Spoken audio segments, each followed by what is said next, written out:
नमस्कार, मैं शफी सिद्दीकी पीएनएन में आपका स्वागत है। आजकल पूरे देश में अगर देखा जाए तो महिलाओं को लेके खासकर घरेलू जो हिंसा है आजकल चरम पे है। और ये बात कहने को तो बहुत आम बात होता है, लेकिन देखने के लिए अब एक के बाद एक एग्जाम्पल भी, उदाहरण भी देखने को मिल रहा है। पहले तो ये होता था कि घरेलू हिंसा जो खासकर महिलाओं के लेके देखने को मिलता था, लेकिन आज के टाइम में ये हिंसा कहीं ना कहीं जो मेल है और ख़ासकर ये कहें कि मेल फीमेल से पीड़ित होते आ रहे हैं, इस तरीके का भी मामला आम होता जा रहा है। लोग इससे बहुत ज़्यादा पीड़ित हैं। तो ये बात कहने की बजाय हम आपको आज चलिए दिखाने चल रहे हैं। ऐसा मामला एक नया आपके सामने देखने को आपको मिलेगा कि खासकर जो आज घरेलू हिंसा के जो खासकर जो पहले महिलाएं शिकार होती थी, लेकिन आज वो घरेलू हिंसा का एक पैरेलल में कह लें या फिर ग्राफ बढ़ता हुआ दिखा सकते हैं और बता सकते हैं कि आज के टाइम में कितनी तेज़ी से जो पति है और अपनी पत्नियों से, खासकर अपनी पत्नी से या फिर कहें कि अपनी वाइफ से पीड़ित है। और आज के टाइम में देश में बहुत तेज़ी से इसका ग्राफ बढ़ता जा रहा है। और ये बात और भी आम हो जाता है क्योंकि आज के टाइम में महामारी जो कोरोना है, इसके बाद से सबसे ज़्यादा देखा गया है तो घरेलू हिंसा बहुत तेज़ी से बढ़ रहा है। इसी कड़ी में हम आपको मिलाते हैं Nagla enclave part 2। Nagla enclave के हैं एक फैमिली है जो खासकर अपने घरेलू हिंसा के शिकार है। और ये शिकार इसलिए है कि इनके साथ में एक घटना ऐसा हो गया है कि आप देख सकते हैं ये पूरी फैमिली है। फैमिली में जो मेन इनके विक्टिम है, ये बीच में बैठे हुए हैं, परवीन जी नाम है। ये अपने वाइफ से परेशान है और ये परेशानी इस बात से बढ़ गई कि इनके साथ में एक शादी के नाम पे एक बहुत बड़ा धोखा हुआ है। और उस धोखा का खुलासा ये खुद करने वाले हैं क्योंकि इनके सामने ये पूरा लिस्ट आप देख सकते हैं, पूरे कागज़ है, डॉक्यूमेंट। ये शादी तो कम, लेकिन इन्होंने शादी के 1 साल में है जो तकरीबन होने को है, उसके बाद से इन्होंने शादी के जो अपने एक अरमान होते हैं फैमिली फंसाने के लिए, वो तो कम बसाए, लेकिन लिस्ट और फहरिस्त कहें तो बहुत बड़ी इन्होंने जुटा लिया है। ये कागजात और दिन रात ये चक्कर लगा रहे हैं, थाने से, प्रशासन से गुहार लगा रहे हैं। क्या है ये सारा मामला, इसके जानने के लिए हम इनकी पूरी फैमिली से बात करेंगे और आपको बताते हैं कि आज के टाइम में किस तरीके से पति पत्नी की जो मामले हैं शादी के बाद से किस तरीके से एक नया अंजाम, नया मोड़ ले रहा है। और इसमें खासकर अब पत्नी नहीं, पति पीड़ित हो रहे हैं। क्या नाम है जी आपका? परवीन। परवीन साहब, क्या मामला बताने वाले हैं? क्या आज ऐसा ज़रूरत आया कि आप लोग मीडिया के सामने और ख़ासकर अपनी ये सारी समस्या लेके आप आए हैं? बढ़ान चौक, नंगला बढ़ान चौक का रहने वाला हूँ और मेरे साथ धोखा हुआ है, जिससे लड़की पहले शादीशुदा होने के बावजूद क्या नाम है लड़की का और कहाँ शादी हुई है आपकी? लड़की का नाम मीनाक्षी है और लड़की चीरसी गांव की रहने वाली है। और पहले से शादीशुदा होने के बावजूद उन्होंने हमसे बिना बिगर बताए शादी करी और शादी होने के बाद कैसे आपको पता चला था कि उसकी लड़की की शादी हो गई है और आपसे दोबारा शादी हो गई? हमारी जब 2 महीने के बाद उस लड़के का फ़ोन आया, जिससे पहले से शादी कर रखी है उस लड़की ने, उसने बताया कि भाई इस लड़की की मेरे गैर शादी हुई पड़ रही है। उसके बाद हमको पता चली, हमने उस लड़के से जानकारी ली। उस लड़के ने हमको ये डॉक्यूमेंट्स भेजे, उसी लड़के ने, पहले वाले ने। और फिर हमने इनके माता पिता को बुलाया। उन्होंने बोला कि हमने बता रखी है। और उसके बाद फिर उन्होंने हमें कुछ लेटर भी लिख के दिया है। उसके बाद फिर लड़की अपना बिहेव सही नहीं करने लगी और उसके बाद उसके माता पिता से बोली तो वे अपने लड़की को ले गए।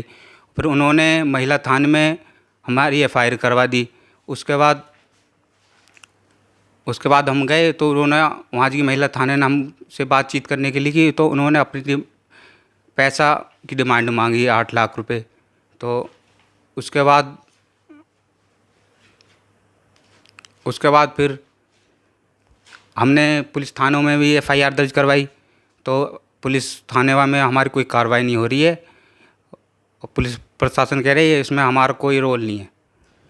जिस तरीके से आप देख सकते हैं, खासकर बताने का जो तरीका है उससे तो ये देखा जा सकता है साफ तौर पे कि जिसको अभी खासकर ये नहीं पता कि हमारे शादी का कितना वक्त हुआ या फिर किस तरीके से ये निकल के इनकी आवाज़ आ रही है, उससे साफ बात ये है कि कहीं ना कहीं जो ये अपनी पीड़ित होने के नाते अपने दर्द को ये बयां कर रहे हैं, इसको और अच्छे तरीके से हम जानने के लिए और बाकी लोग इनकी फैमिली के लोग हैं वो इतने जो फहरिस्त ये कागज़ जो जुटा के रखे हैं इसके बारे में जानते हैं कि मामला जो है कैसे इतना आगे बढ़ा, क्या हुआ और अब आगे क्या प्लान है। क्या नाम है माता जी आपका? अमरवती। कैसे ये सारा मामले का जानकारी आपको नहीं था क्या कि किस तरीके से लड़का आपका परेशान हुआ, या शादी के बस एक रस्म पूरा हुआ लेकिन ऐसा कुछ हुआ नहीं? नहीं जी, कुछ नहीं पता था हमको। हमें 2 महीना पीछे पता लगी है जी। 2 महीना पीछे जब पता लगी है तो रोशन नाम का लड़का है, रोशन मंडल, उसने कहा है कि ये मेरी वाइफ है। हमने कही भाई तेरी वाइफ कैसे है? तो 9-10 बजे के करीब रात को फ़ोन आया, नुक देखो मोबाइल पे वो बनी हुई है आईडी, उसको देख लो आपको विश्वास आ जाएगा। हमने कही भाई नहीं, ये तो हमने रकम लगाई है, ऐसी बात है, हमने तो शादी की है, ऐसे हो ही नहीं सकता। नहीं देखो आप।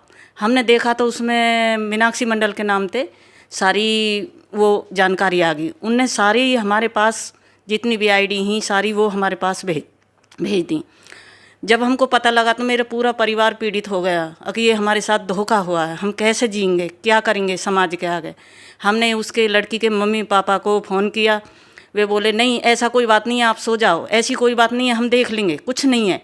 हमने कही ऐसा तो नहीं हो सकता, हमारे बच्चा की तो ज़िंदगी बर्बाद होगी। उससे पीछे सुबह हुए उसके मौसी मौसा और मम्मी पापा मामा आए हमारे घर पे, तो उन्होंने कहा हाँ जी हमारी लड़की की शादी हुई और है पहले से।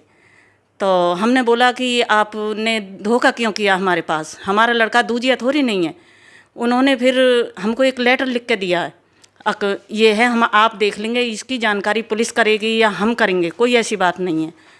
ये हम उससे पीछे हम चुप रहे, उससे पीछे आपन नई लड़की को हमारे घर से खींचतानी से दारू पी के आए और ज़बरदस्ती, मैं सो रही थी, मेरी बड़ी बहू भी है बड़े बेटे की, ज़बरदस्ती खींचातानी से लेगी, जो पूरी गली के सामने खींचातानी से लेके गई थी। मैंने ये बोला कि आप कैसे ले जा रहे हो, कि शादी मैंने भी करी है, रकम लगाई है, क्यों मेरी बहू को ले जा रहे? नहीं बेटी हमारी है, हम ले जाएंगे, ज़बरदस्ती लेगी। मेरे बेटा गाड़ी के आगे भी लौट गया, किसको ले जा रहे हो, तो मुझे भी मार जाओ। पर वो नहीं रुके, उससे पीछे ले जाकर उन्होंने हमें धमकी भी दी। हमने 7-8 लाख रुपया लगाया शादी में, देखते हैं ते घर में आग लगाते, उसकी मम्मी बोलती है, और बेटा डर के मत रहना इन्हों से। फिर उन्होंने महिला मंडल में कंप्लेंट कर दी, हम वहाँ भी हाजिर हुए और हमने अपने यहाँ पे भी थाने में भी अपनी वो करी, पर हमारी कोई सुनवाई नहीं हो रही है। उसी के दौरान आज 9-10 महीना हो गए, हमारी कोई सुनवाई नहीं हो रही है। एक महिला है कि खासकर कहा जाए तो सरकार या प्रशासन या हमारा समाज कहता है कि महिला पीड़ित हो रही है। अभी जो ये बयान हो रहा है तो मुझे नहीं लगता है कि इसमें कुछ कहने की बात बची हुई है कि एक ये भी महिला है जो इनके बयान को क्यों नहीं सुना जा रहा है। क्योंकि प्रशासन, अगर देश में समाज अगर इस बात को मानता है कि आज के टाइम में मेल या फीमेल कोई भेदभाव नहीं है, कोई ज़्यादा अंतर नहीं है, तो एक दूसरी महिला ये भी हैं जो इनकी समस्या है पिछले 1 साल से लगातार यहाँ चौकी थाने या फिर किस तरीके की इनको अपने समाज में एक तरीके से अशेम कहें, एक तरीके से लज्जा होना पड़ रहा है। ये आप देख सकते हैं, इनसे सुन सकते हैं। लेकिन ये सारा मामला जब होता गया, आपके साथ में इतना लंबा होता गया, फिर प्रशासन क्यों नहीं सुन रही है? क्या आप में खामियां हैं? क्यों नहीं आपकी बात को, जब आप बता रहे हो कि इतना कुछ एक पक्ष कर रहे हैं, शादी होने के बाद से लड़के के ससुराल वाले या फिर वो कहें कि लड़की के घर वाले इस तरीके से इतना ज़्यादा खौफ पैदा करना, डराना धमकाना, ऐसा क्यों होता रहा आपके साथ में? मैंने सारी बात जी पूछते हैं, ये बेटी का मामला, आपका बेटी का मामला होता तो हम FI दर्ज कर लेते, आपका बेटा का मामला है। मैं बेर अपने लड़के को लेकर घर आ जाती हूँ और चिंता मुझे लग जाती है कि मेरे साथ क्या हुआ, आगे क्या होगा, आगे मेरे बच्चों के साथ ऐसा क्यों हो गया, मुझे चिंता खाती है। यहाँ पे इनके भाई भी हैं, छोटे भाई हैं, और ख़ासकर मैं इनसे पूछता हूँ कि इस मामले में ये भी कहीं ना कहीं जो अपने परिवार को बचाने के लिए जो तैयार है या फिर जद्दोजहद कर रहे हैं, तो इनके जानकारी में क्या मामला है, क्या चीज़ देख रहे हैं, क्या है जानकारी आपको? ये मामला जो सारे कागजात हैं, और सुनने में आ रहा है कि इस केस में बहुत ज़्यादा तो सोशल मीडिया का भी ज़्यादा इस्तेमाल हुआ है। आपके सामने मैं दिखा दूं कि इसमें भी लिखा है हरियाणा से भगाई गई लड़की बरामद। इसके अलावा भी एक एप्लीकेशन भी है, उसके अलावा बहुत सारे जो पहले वाले शादी का एक, ये देखा जाए तो ये भी व्हाट्सएप से निकला हुआ एक लिस्ट है, जिसमें अभी जो जिक्र कर रही थी ये कि लड़का पहला जो जिससे शादी हुआ था वो कह रहा था कि भाई मेरे सारे डॉक्यूमेंट आपके पास आपके मोबाइल पे है, तो ये सारे डॉक्यूमेंट आप देख सकते हैं। इन्होंने जुटा के रखा है। ये व्हाट्सअप के जो मुझे लगता है कि वो जो पहले शादी की है वो पूरा लिस्ट है, फ़ोटोज़ है, और ये सोशल मीडिया पे वायरल भी हुआ पड़ा है पहले से। तो इसमें साफ देख सकते हैं इसमें कितने सारे इन्होंने वैसे कलेक्ट कर रखा है। सारे फ़ोटोज़ है लड़की का या पहले वाले जिस लड़के से इनकी शादी हुई थी। वो सारे मामले बाद में खुले जब वो लड़की इनके वहाँ आई, और इसके बाद से जब इनको पता चला कि ये शादी पहले से भी हो चुका है। तो बाकी और जानकारी के लिए इनके जो भाई हैं इनसे हम बात करते हैं कि क्या कहना चाहोगे, क्या मामला है जी, आप क्या जानते हो इसके बारे में? मैं परवीन का बड़ा भाई हूँ। हमने 3 एप्लीकेशन दे रखी है थाने में, पर लेकिन हमारी कोई सुनवाई नहीं हो रही है।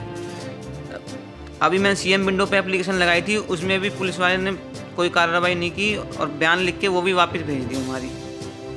आपने 3 जगह कंप्लेन तो किस किस जगह दिया है, क्या पर्वतीय कॉलोनी चौकी में दी है हमने।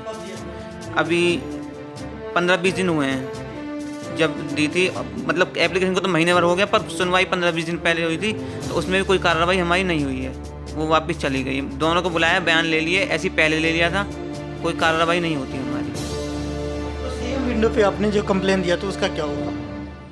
उस पर भी कुछ नहीं होगा कि लॉकडाउन के बाद होगा, जो भी होगा। लड़की का केस है, उसके माँ बाप ले जा सकते हैं उसको, ये कह के वो बयान लिख के दे दिया उसको वापस।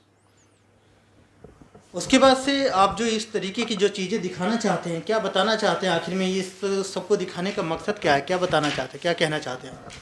सर, ये शादी इस लड़के ने, जो ये रोशन नाम का मंडल का लड़का है, इसकी 3 फेसबुक आईडी बनी हुई हैं और शादी के फ़ोटो भी लगे हुए हैं बाकायदा। इसमें सारा कुछ है, इसमें 3 फेसबुक आईडियों में, पर हमारी कोई कार्रवाई नहीं हो रही है उसमें। आप बाकायदे तीनों लोगों से, फैमिली के जो मेंबर हैं, इनसे मिल चुके हैं और देख सकते हैं कि किस तरीके से ये लोग पूरे तरीके से, एक बार कहें तो बदकिस्मती भी कह लो कि आज के टाइम में पूरा देश जो हालात ख़राब है कोरोना महामारी की वजह से, बहुत सारे ऐसे काम हैं वो थमसा गया है। हो सकता है कि प्रशासन इनकी बातों को सुने, चाहे लेट ही सही, लेकिन बाकी और लोगों से, इनकी माता जी से पूछते हैं कि आखिर में ये चाहती क्या है। जिस तरीके का ये मामला उठ के आया, आज जो हालात ख़राब हैं, तो हो सकता है कि इसकी वजह से थोड़ा सा डिसीज़न लेने में लेट हो रहे हों, या फिर प्रशासन अपने तरीके से कुछ आगे कुछ इस पर वर्क करे। क्या होता है वो तो देखना बाकी है, लेकिन क्या चाहती हैं आप माता जी, क्या कहना चाहेंगे आप? मैं तो यही कहना चाहती हूँ जी कि मेरी जल्दी से कोई कार्रवाई हो। मेरी बेटी की ज़िंदगी आप देख ही रहे हो, क्या करूँ, आगे क्या होगा मेरे साथ। ये अपने उस पर आप जैसे भी है आप देखो। आप क्या चाहती हैं वैसे, लड़की को वापस ले आना या फिर कुछ और न्याय की अगर जो बात कर रही हैं कि भाई आप जाती हैं, जो थाने पे जाती हैं या फिर गुहार लगाती हैं, तो क्या चाहती क्या? मुझे भी न्याय चाहिए। किस तरीके का न्याय? क्या अभी देख लो आप, जैसे भी आपके सामने हैं, पूरे कागज लड़की रखने लायक है आपके सामने, ज़िंदगी बिता लेगी लड़की के साथ।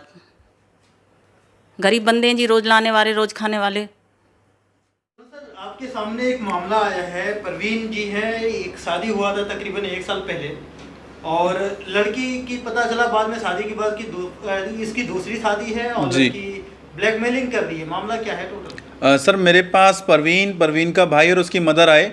उन्होंने बताया कि आज से 1 वर्ष पूर्व करीब 7 मई 2019 को उनकी मैरिज हुई थी उनके बेटे परवीन की मीनाक्षी के साथ, और उनको ये पता लगा 2-3 महीने बाद ही कि वो लड़की जो मीनाक्षी है वो पहले से ही किसी पर्सन के साथ शादीशुदा है। जिसके साथ शादीशुदा है रोशन मंडल करके उसका नाम है, और इस लड़की के घर वालों ने उसके साथ भी ब्लैकमेलिंग करके उसके खिलाफ भी कोई मुकदमे दर्ज करा रखे हैं। उसी लड़के ने इनसे कांटेक्ट करके बताया कि इस लड़की का और इसके परिवार का ये प्रोफेशन है कि नए नए लड़कों से शादी करवा करके अपनी बेटी की और उनको फंसाते हैं। परवीन ने मेरे को कहा कि उसने मतलब ब्लैकमेल करना शुरू कर दिया, घर में लड़ाई झगड़े शुरू कर दिए, और अब उनके खिलाफ एक फेक कंप्लेंट महिला थाने में भी फाइल कर दी है कि या तो 8 लाख रुपए दे दो, नहीं तो हम तुम्हें दहेज के केस में, घरेलू हिंसा में, मानसिक उत्पीड़न में और मेंटेनेंस एक्ट और अन्य कई धाराओं के तहत मुकदमा दर्ज करवा के तुम्हें और तुम्हारी फैमिली को बंद करवा देंगे। जब ये नॉलेज मेरे को इन्होंने दी तो मैंने इनसे यही कहा कि आपके लिए भी कानून है और आपको भी कानून का सहारा लेना चाहिए। इनकी तरफ से एक शिकायत माननीय मुख्यमंत्री साहब को, थाना SHO साहब सारण को और चौकी चौकी इंचार्ज साहब को हमने बजरिया स्पीड पोस्ट भेजी। सीएम विंडो की कंप्लेंट भी यहाँ पहुंची। हमने तमाम सबूत उसके साथ लगा दिए हैं। पहले की शादी के जो सबूत हैं, फोटोग्राफ्स हैं, वो लगा दिए हैं। जो उनकी एफआईआर्स हैं, जो न्यूज़पेपर की कटिंग्स हैं, सारा टोटल जितना भी मटेरियल था हम दे चुके हैं प्रशासन को, और उम्मीद कर रहे हैं कि पुलिस इसमें कार्रवाई करे। लेकिन अभी तक पुलिस ने इसमें कोई कार्रवाई नहीं की है। पुलिस ने उस शिकायत को, कंप्लेंट को जो है दफ्तर दाखिल फरमा दिया कि अभी लॉकडाउन है, हम कार्रवाई करेंगे, लेकिन सिर्फ और सिर्फ आश्वासन। जैसा कि आप पहले भी जानते हैं कि वही मेल पर्सन है विक्टिम, इसलिए पुलिस काम नहीं करना चाहती, ऐसा इन क्लाइंट्स का कहना है। अभी इन्होंने मेरे को बताया कि इसी बीच इनका जो ये लड़का है परवीन, ये मेंटली भी डिस्टर्ब हो गया था और इसको बीके हॉस्पिटल से इलाज चला इस सारी घटना की वजह से। तो जो आजकल ये पुरुष हैं, ये अपनी महिलाओं से इतने पीड़ित हो रहे हैं कि दिमागी रूप से भी इनको दिक्कतें आ रही हैं, लेकिन प्रशासन, पुलिस प्रशासन खासकर, इनकी कोई सहायता नहीं करता है। ये पहले की एफआईआर जो उस लड़के के खिलाफ करवा रखी है, पहले वाले हस्बैंड के खिलाफ उस लड़की के, और साथ में ये वो कंप्लेंट सीएम विंडो की रिसीविंग है जो मेरे क्लाइंट्स ने सीएम विंडो पे लगाई थी कि उसकी पत्नी पहले से मैरिड है, ये उस कंप्लेंट की कॉपी है। अगर आप देखें सब्जेक्ट में क्लियर उन्होंने बता रखा है कि 8 लाख रुपए की डिमांड इनसे की जा रही है, लेकिन डिमांड की जा रही है, डिमांड पे ना करने पर पुलिस इनके ऊपर दबाव बना रही है कि तुम्हारे ऊपर मुकदमा दर्ज होगा। और जो कंप्लेंट इन्होंने, ये जो कंप्लेंट करी है, इसको दफ्तर दाखिल कर दिया गया है। ये receiving CM window complaint number इसमें आ रहा है, आप चेक कर सकते हैं ऑनलाइन जा करके। अब इस कंप्लेंट को दफ्तर दाखिल किया गया है। जैसे ही कोर्ट ओपन होंगे तो हमारी कोशिश ये रहेगी धारा 156(3) सीआरपीसी के तहत माननीय न्यायालय में इस मामले को रखें और कोर्ट के थ्रू इस मामले को दर्ज करवाएं। साथ ही हमने सेक्शन 12 में कंप्लेंट फाइल कर दी है शादी को निरस्त करवाने के लिए, क्योंकि जो व्यक्ति पहले से ही शादीशुदा है, अपने हिंदू विवाह अधिनियम के हिसाब से वो दूसरी शादी तब तक नहीं कर सकता जब तक उसका पति जीवित है, अथवा जब तक उसका तलाक नहीं हो जाता। तो आगे जो कोर्ट मामले में तय करेगा वह फैसला सबको मंजूर होगा। देश दुनिया की हर लेटेस्ट खबर देखने के लिए सब्सक्राइब करें हमारे चैनल PNN को, और साथ ही बेल आइकन दबाना ना भूलें।